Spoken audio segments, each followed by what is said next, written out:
জনগোষ্ঠীৰ সমাহাৰেৰে আৰু সেই জাতি জনগোষ্ঠীসমূহৰ যি বৰ্ণিল তেওঁলোকৰ সংগীত বা বাদ্যযন্ত্ৰ বা থলুৱা যিসমূহ গীত মাত আছে সেই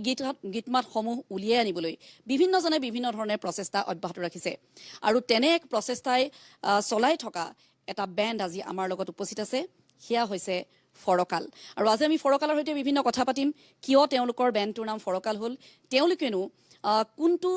জনগোষ্ঠীৰ গীত মাতক আগুৱাই আনিবলৈ চেষ্টা কৰিছে সেয়াও কথা পাতিম প্ৰথমতে মই তেওঁলোকৰ এটি গীত আপোনালোকলৈ আগবঢ়াব বিচাৰিছোঁ আৰু সেই গীতটিৰ পিছতে আমি তেওঁলোকৰ সৈতে বাকী কথাখিনি পাতিম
আৰু এআই ফৰকাল বেণ্ড ইতিমধ্যে আপোনালোকে গম পাইছে তেওঁলোকে যিটো গীত পৰিবেশন কৰিলে সেই গীতটিত আপোনালোকে নিশ্চয় যিসকলে জানে সকলোৱে গম পাইছে যে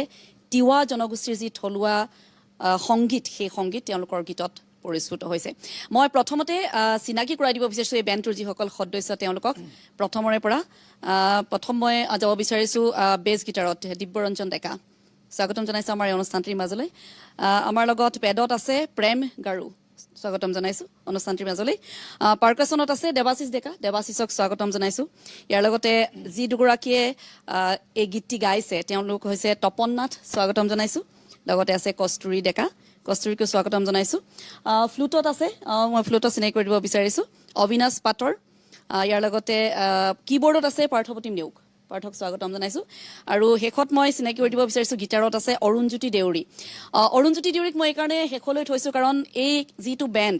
এই বেণ্ডটোৰ মেইন মানুহজনেই হৈছে যিজন মূল ব্যক্তি তেওঁৱে হৈছে অৰুণজ্যোতি দেউৰী মই নিজে তিৱা বা আমাৰ তাতে মানে তিৱা গানবিলাক বহুত প্ৰচাৰ আছে তো সেইকাৰণে আমি প্ৰথম আমাৰ গানখিনিকে ষ্টাৰ্ট কৰিলোঁ বাকী আমাৰ বেলেগ জনগোষ্ঠীয় গানবিলাকো আমাৰ কৰাৰ প্ৰয়াস আছে চেষ্টা কৰি আছোঁ এগালেব বুলি অন্য এটি গীত তিৱা জনগোষ্ঠীৰে আমি সেইটি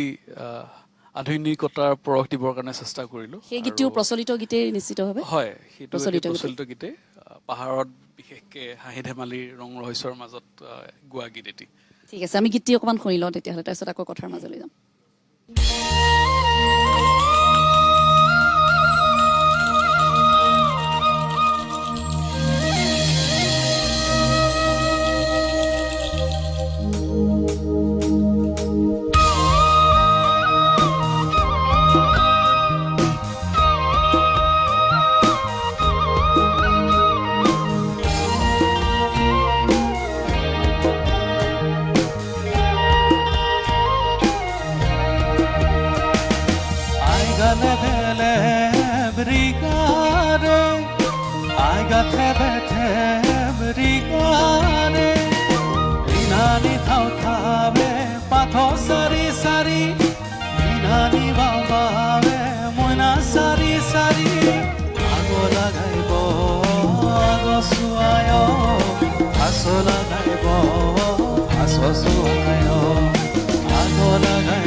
জীবন জানে পিঠা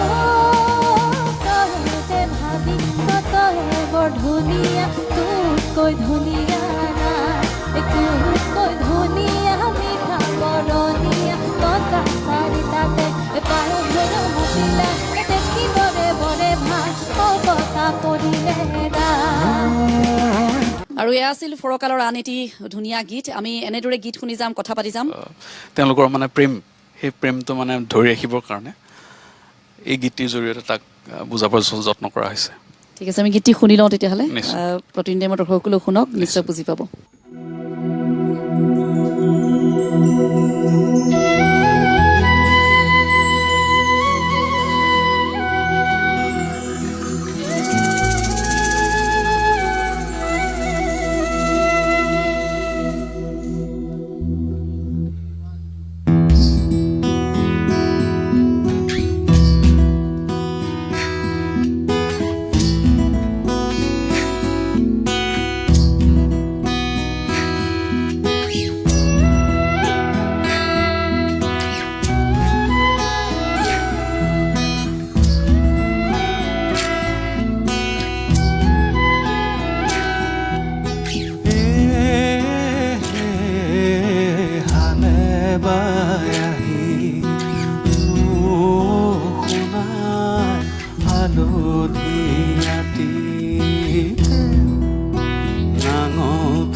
ৰাইজেও ভাল পাব ঠিক আছে আমি গীতটি তেতিয়াহ'লে কস্তুৰী শুনিলো হয়, নিশ্চয় ঠিক আছে এই গম্বুৰু লংগুৰু মোৰ শুনায় কৰে গছাতিলং লংগুৰু লংগুৰু মোৰ শুনায় হিকিয়ে পঢ়িলে লংগুৰু লংগুৰু মোৰ শুনায় স্মৃতি পৰিলে এটা এই গম্বুৰু লংগুৰু মোৰ শুনায় সকলোকে খুৱাই লংগুৰু লংগুৰু মোৰ শুনায় মাতংগৰে কথা লংগুৰু লংগুৰু মোৰ শুনায় ভিতৰিয়ে নানাই দেখা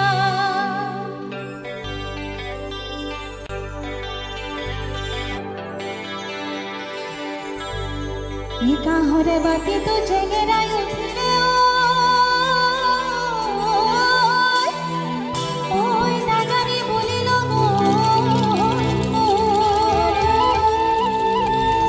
আহিব দিছিল নাবেলি বেলিকা এই ভটিয়াই গ'লে গ'ল যোনেহে পকহাব কৰি হবি জানো লগতে পিকলি জানো মৰমৰ মাকে ৰকাবলি চাব তোৰে লগতিলো জীৱন হাতৰ কাঢ়ো বন্ধ তই জেল পিৰুকি আগে মৰম লগাইছিলি আগে মৰম লগাইছিলি এতিয়া যে নমতা হলি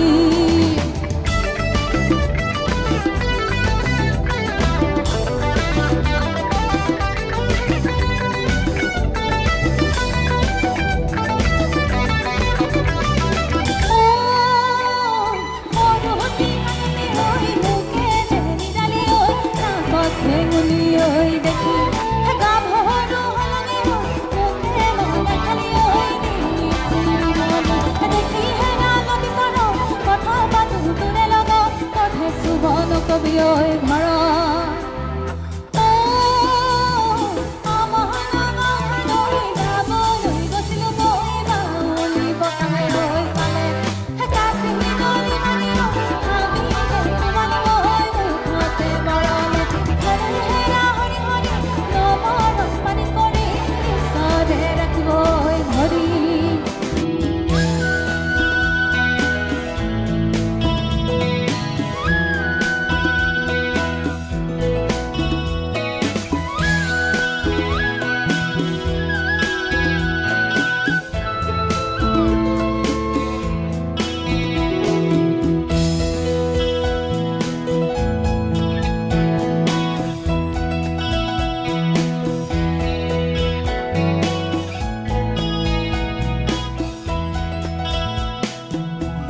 ঘৰ কথা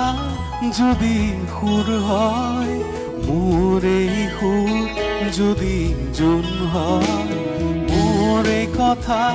যদি সুর হয় মোরে সুর যদি জোন হয় সেই জোনা তোলা জোনালী মায়াৰে সৰু সুৰঙাৰে সেই জোনা তোলা জোনালী মায়াৰে সৰু সুৰঙাৰে মনে মনে গৈ তোমাৰ মুখত ৰ'ব মই নেথাকিলে সাজৰ তৰাই মোৰে কথাকে ক'ব মই নেথাকিলে সাজৰ তৰাই মই নেথাকিলে সাজৰ তৰাই মোৰে কথাকে ক'ব মোৰ বিনতি তৰা হয় যদি তোমাৰ আকাশ চুব মোৰ এই গান যদি সুৰ হয় মোৰ এই গান যদি সুৰ হয় তোমাৰ মনত ৰ'ব মোৰ বিনতি তৰা হয় যদি তোমাৰ আকাশ চুব আমাৰ বেণ্ডটো আগবাঢ়ি যোৱাত সহায় হ'ব আৰু নিশ্চয় ফৰকাল আৰু আগুৱাই যাওক সেয়াই কামনা কৰিলোঁ আৰু ফৰকালে আৰু নতুন নতুন গীতেৰে নতুন নতুন যিসমূহ গীতৰ জৰিয়তে আমাৰ থলুৱা যিসমূহ গীত মাত আছে সেইসমূহ আগুৱাই লৈ যাওক তাৰে কামনা কৰিলোঁ আৰু এইখিনি মুহূৰ্তত মই বেণ্ডৰ প্ৰত্যেকগৰাকী সদস্যক মই ব্যক্তিগতভাৱে ধন্যবাদ জ্ঞাপন কৰিছোঁ আমাৰ এই অনুষ্ঠানটিত অংশগ্ৰহণ কৰাৰ বাবে আৰু শেষত মই কস্তুৰীৰ ওচৰলৈ যাব বিচাৰিছোঁ তপনকো ধন্যবাদ জ্ঞাপন কৰিছোঁ আৰু কস্তুৰী শেষত যিহেতু এটি গীত জুবিনদাৰ সুনাম কৰিছিলে গতিকে আমি সেই গীতটিৰে আজিৰ অনুষ্ঠানটিৰ পৰা বিদায় ল'ব লাগিব কস্তুৰীলৈ আগবঢ়াই দিছোঁ মাইক্ৰফোন আৰু ইয়াৰ লগে লগে আজিৰ এই সুৰীয়া সময় অনুষ্ঠানটিৰ পৰা মই অঞ্জুমণি বিদায় ল'ম ধন্যবাদ